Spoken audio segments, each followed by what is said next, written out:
মুখ্যমন্ত্রীর দেয়া নামেই সম্মতি রাজ্যপালের। স্থায়ী উপাচার্য পেল রাজ্যের 6 বিশ্ববিদ্যালয়। সুপ্রিম হস্তক্ষেপে অবশেষে কাটল দীর্ঘ আইনি জট।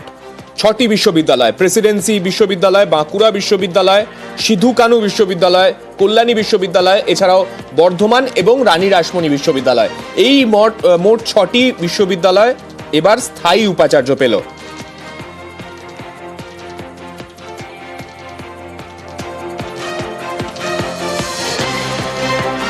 বাষট্টি দিনে বিচার পেল কুলতলি। নাবালিকাকে ধর্ষণ খুনে দোষী মোস্তাকিন সর্দারকে ফাঁসির সাজা দিল বারুইপুর আদালত।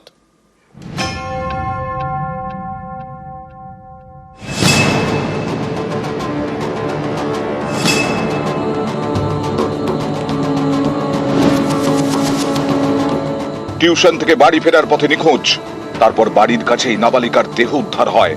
ধর্ষণ করে খুনের অভিযোগ ওঠে। অভিযুক্ত মোস্তাকিন সর্দারকে গ্রেফতার করে পুলিশ। বৃহস্পতিবার তাকে দোষী সাব্যস্ত করে বারুইপুর আদালত। শুক্রবার মৃত্যুদণ্ড ঘোষণা বিচারক সুব্রত চট্টোপাধ্যায়। দোষীর উপযুক্ত শাস্তি হয়েছে, এই তাড়াতাড়ি ওকে যেটা ফাঁসি ধরিতে যেন ঝোলায়। অনুরোধ করছি যেন হাইকোর্টে বা সুপ্রিম কোর্টে গিয়ে এই রায়টা যেন একই থাকে, তাহলে আমরা মনে করব যে বিচার সঠিক হয়েছে। কুলতলির আজও মনে পড়ে যায় সেদিনের কথা।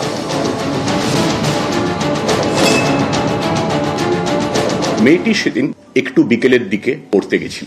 রোজ সে হেঁটেই বাড়ি ফিরত টিউশন সেরে, কিন্তু সেদিন এই মোস্তাকিন নামক এই যুবক মেয়েটিকে সাইকেলে করে তাড়াতাড়ি বাড়ি পৌঁছে দেওয়ার প্রস্তাব দেয়। এরপর মোস্তাকিন বলপূর্বক ধর্ষণ করে এবং তারপর তার মুখ চেপে গলা টিপে হত্যা করে।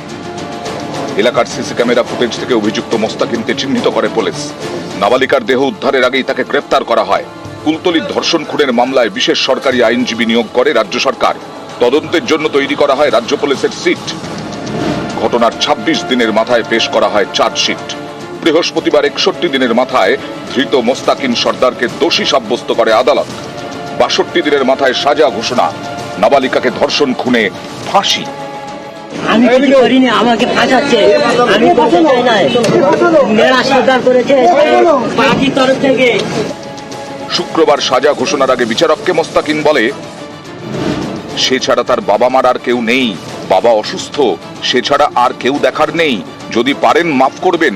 তার আইনজীবী জ্যোতিপ্রকাশ মণ্ডল বলেন, মোস্তাকিনের বিরুদ্ধে অন্য কোনো মামলা নেই, সংশোধনাগারে সুযোগ দেওয়া হোক সংশোধনের।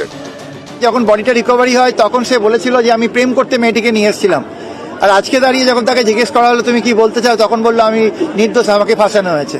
তো তার মধ্যে অনুশোচনা আমরা দেখতে পাইনি। এই পয়েন্টটাই আমি কোর্টের কাছে রেজ করেছিলাম এবং একে রিফরমেশনের স্কোপ নেই, কারণ একে রিফরমেশনের কথা বলা হয়েছিল, কিন্তু এ যেভাবে রিয়াক্ট করেছে তাতে মনে হয় না যে রিফরমেশনের কোনো স্কোপ আছে। এই মামলায় আদালতের পর্যবেক্ষণ, নাবালিকার শরীরে আঘাতের অনেক চিহ্ন ছিল, তাকে নির্মম যন্ত্রণা সহ্য করতে হয়েছে।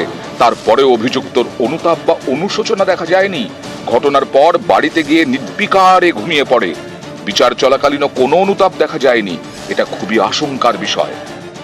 প্রথমত সমাজে সারা ভারতবর্ষের বুকে এই কেসটা একটা নাড়িয়ে দিয়েছে। বাচ্চা মেয়েরা যখন বাড়ি ফিরবে তখন তাদের সিকিউরিটি নিয়ে একটা বড় ইস্যু বাবা মার মধ্যে, এটা একটা সোসাইটাল অ্যাসপেক্ট থাকে।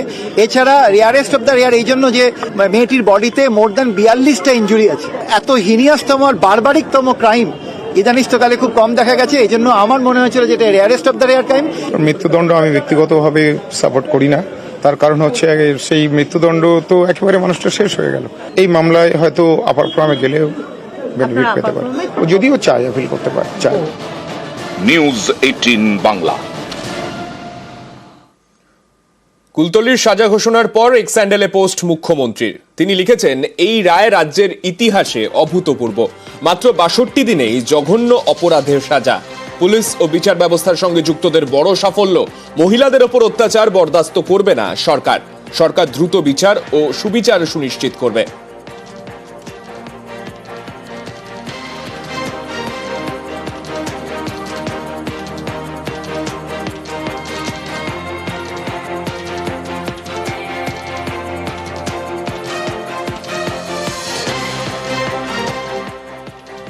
কুলতলির ঘটনায় দ্রুত সাজা ঘোষণা রায়কে স্বাগত জানিয়েছেন বিরোধী দলনেতা শুভেন্দু অধিকারীও।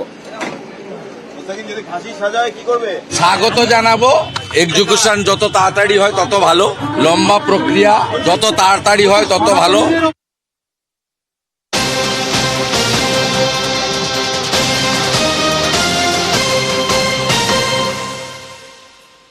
সন্দেশখালীতে তরুণীর অস্বাভাবিক মৃত্যু, কোমরে ইট ও হাত পা বাঁধা দেহ উদ্ধার।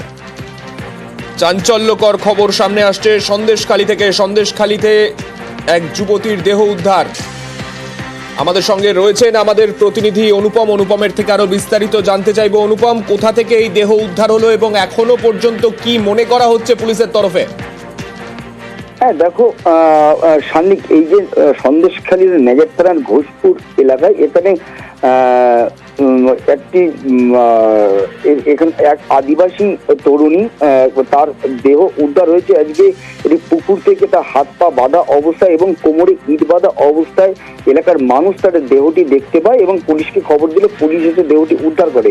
এই তরুণী গত 4 তারিখ থেকে নিখোঁজ ছিল। তার বাড়ির থেকে পরিবারের তরফ থেকে নেজার থানায় একটা নিখোঁজ অভিযোগও দায়ের করে।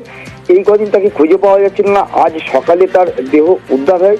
যদিও স্থানীয় সূত্রে যেটা আমরা খবর পাচ্ছি যে এই তরুণীকে একটা অভিযোগ খবর পাচ্ছি এলাকার সূত্রে যেটা অভিযোগ যে এই তরুণীকে ধর্ষণ করে খুন করে তার হাত পা বেঁধে পুকুরে ফেলে দেওয়া হয়েছে বলেই কিন্তু স্থানীয় সূত্রে অভিযোগ করছে। যদিও পুলিশ সূত্রে এখনো পর্যন্ত কোনো রকম বিবৃতি আমরা পাইনি। পুলিশ এই বিষয়ে এখনো পর্যন্ত কোনো মন্তব্য করছে না। পুলিশ যেটা জানিয়েছে দেহটি উদ্ধার হয়েছে, তার ময়নাতদন্ত করার জন্য বসিরহাট জেলা হাসপাতালে পাঠানো হয়েছে এবং পুরো তদন্ত করা হচ্ছে। তারপরে বিষয়বস্তু জানানো হবে বলে কিন্তু পুলিশ সূত্রে জানানো হয়েছে। বেশ, ধন্যবাদ।